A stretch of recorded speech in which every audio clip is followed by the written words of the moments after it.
para mara kalore ni antiere kae kod nyadendi mano Kitt Nyang'aya ma en nyadendi mokwongo ondiko buka mano mar puonjo joma mine kaachiel kod wuone bende yo makare ma ginyalo keto godo nyithindo mar mondo mi oninda maber. Mane momiye chenro mar mine wacho otieno ma kawuono nyakwara Ramogi Ajwang' wadwa twak otudore kod riekni mag nindo makare kalore ni nyathi matin ahinya to mago ma pok ochopo kata kochakore higa mar nono nyaka higa gimoro 4 kata 5 kanyo onego bed ni ginindo maber. To wanyalo ne wacho ni kaka jonyuol kinde mathoth wabedo kod pek keto kod seche mathoth mag nindo. Otieno makawuono Kitt Nyang'aya mantiere gode studio otieno makawuono bobedo konyisowa ni nyathi onego bed ni nindo kuom thuolo maromo nade tang'o momiyo nondiko buk makamano. Mana kaka sinyisi en jal mokwongo kata nyadendi mokwongo mondiko buk ma medo jonyarieko mar kaka ginyalo keto nyithindgi mar mondo mi onind e yo makare. Oimore Kitt iriyo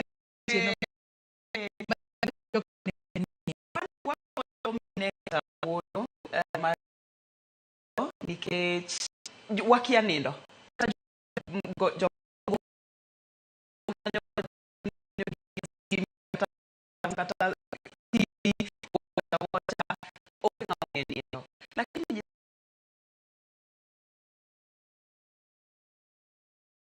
the whole onge ngamungi sama tiyo imiye kama ikete piny kama sani sama odwa nindo amomiyo waluok okidwa kata in a sitting room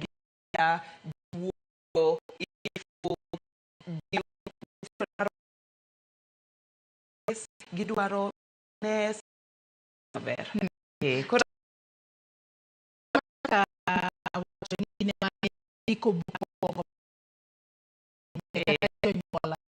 maginyalo bedo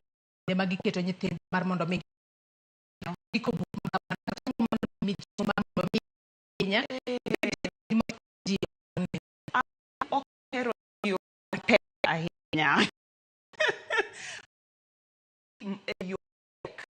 mondo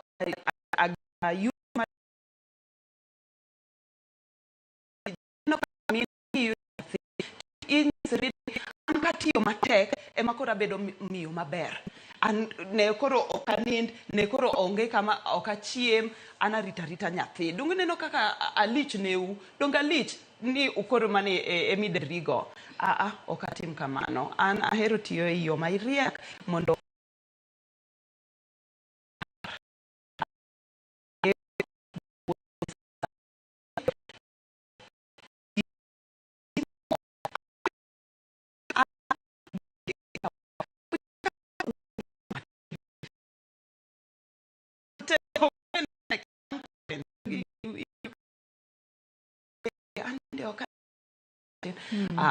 mano ne wapuonjogi ji ne penja ni puonjo ji sama tin anyisa ni koro kaka puonjo ni anyalo ndiko buk to mana kaka iwacho ni nyalo puonjo ji adwa ni makawuono in bende isum ne nyakwara Ramogi Ajwang' maneni oko kacha otieno makawuono ni puonjo ji yo mane monego bed ni giketo godo nyithindo no ni nikech adira Kitt kwa wacha kuom adiera mine mapek kinde ma osekonyore osenyuol kinde mang'eny ing'isiga ni dweche like every hour sachiel wapidhogi sariyo wapidhogi onge ng'ama nyalo nindo maber kata nyalo bedo mamor koyieng kamano onego wapes kata seche space pidho nyathi ni onya tuno seketo ne tun kikitim rit matin nyathi ywaga ng'o amodwa winjo ni nyathi oswe ko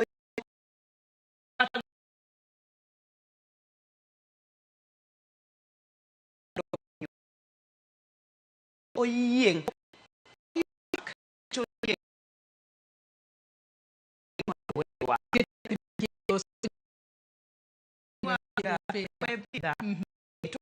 tuno no bende winjo maber kogi to ineng'eyo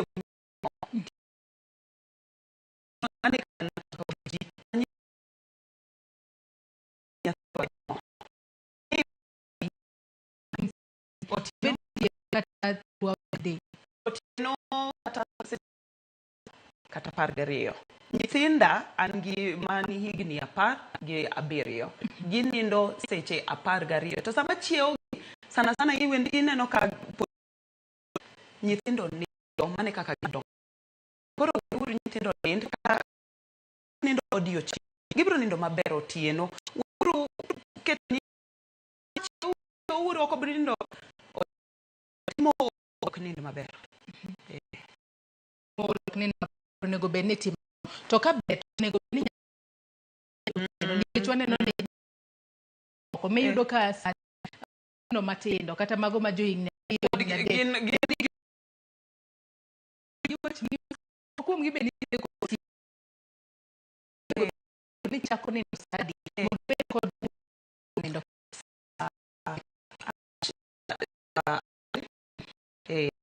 mondo nindo ano mondo nindo ber sa achiel. To kwang'iyo idhi wacho ni onego bed ni gichako nindo sa achiel nyaka sa achiel mano mar the following day. Tadira wang'iyo ni nyithindo moko mayom tiwacho ga ni nyathi nindo mang'eny onego bed ni chiewe to ipidhe to kanyo ma seche moko nyathi nyalo bedo gi pek mar mondo mi odong mamin mang'o kata jonyuol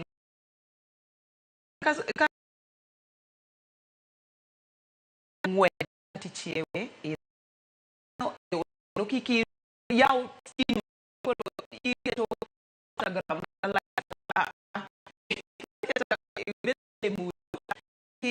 kati mos piny kiki kode kata diaper kiki change inyalo twene diaper kata napi mabro last the whole night mondo kiki chiewe iketo ne pi koyo chame adwa ni mondo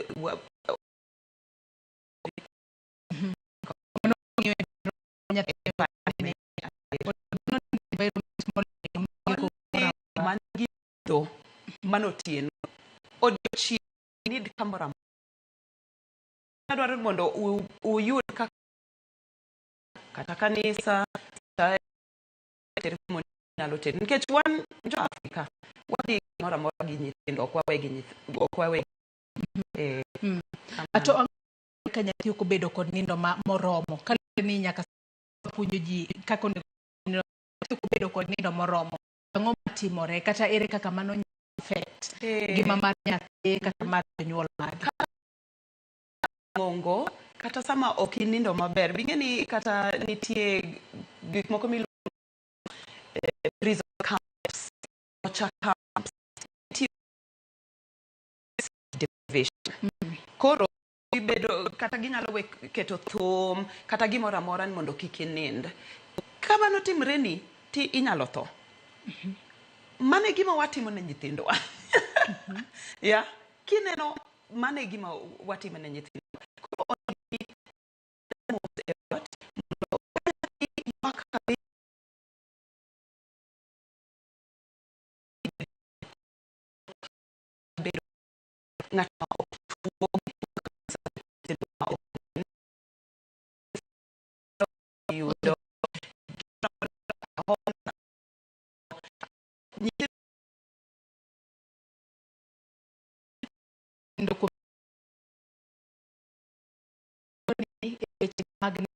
adira iwacho ga ni pod tin to min gi kata wuon gi onego bed machiegni kode to jomoko bende wacho ni nyathi onego bed ni nindo kende mar mondo mi obed independent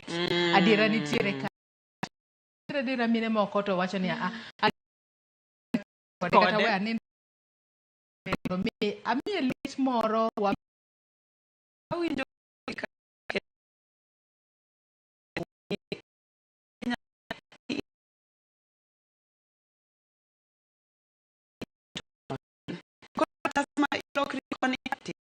ahonda moro ithage kata kan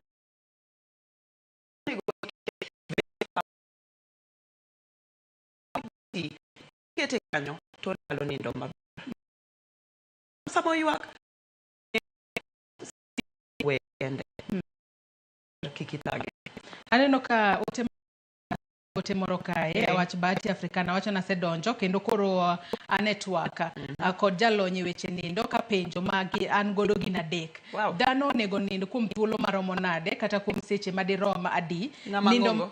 kata ng'ama ng'ongo. Nindo makare konyo ang'o e del kata ne dhano. Nindo makare nindo hinga mage kuom dhano. Kendo makare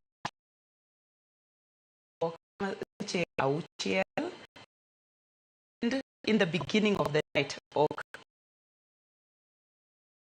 bit moro idwa nindo you could ni penjo kae ni makare de dhano nango to koso nindo makare nigi ohinga mage kuom dhano. Bingeni sama nindo to ithiedhri. Sama ok nind to gimoro amora makalo inyalo yudo. Kata sama ituo kabisa wang'eyo ni sama jok matuo kabisa nindo kabisa. Kata inyalo donje koma dendi ema nyisi ni nind kabisa thiedhri. So ok nindo inyalo inyisa ka dakika matin kende to atieko twak mar otieno makawuono Kitt. Kata kamano buk ma bende ndiko no ng'ato nyalo yudo kaka seche moko konyo joma mine neno ni yo makare to yo makare. In half-priced books market no Lavington kata yude online Kiari Shopify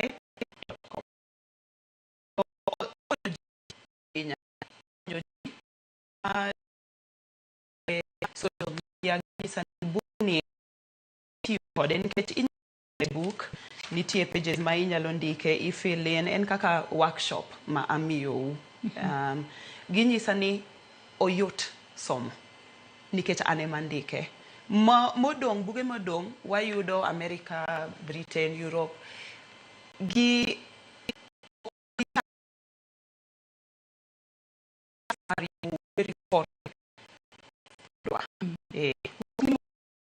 paro maleo minyalo sumo ne jonyuol maneno otieno makawuono kotudore kod riekni mag nindo. Inyalo time kata ka ji nyisi ni ok ibi nindo inyalo nindo. It's so easy. To unyalo gochona unyalo chopo koda kata e social media Kitt en Kiarie to kanyo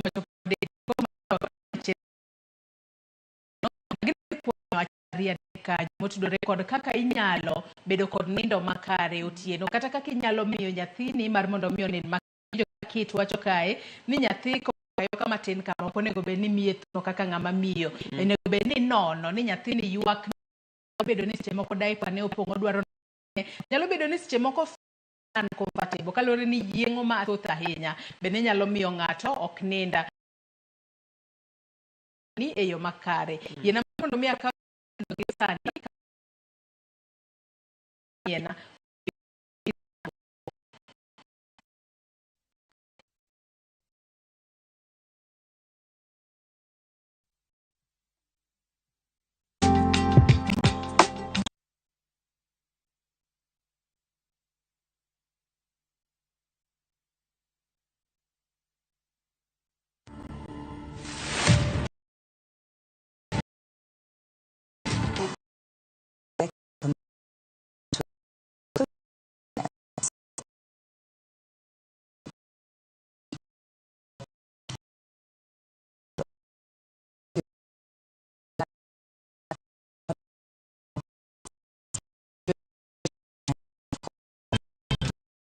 Story and more, Digital Digital today.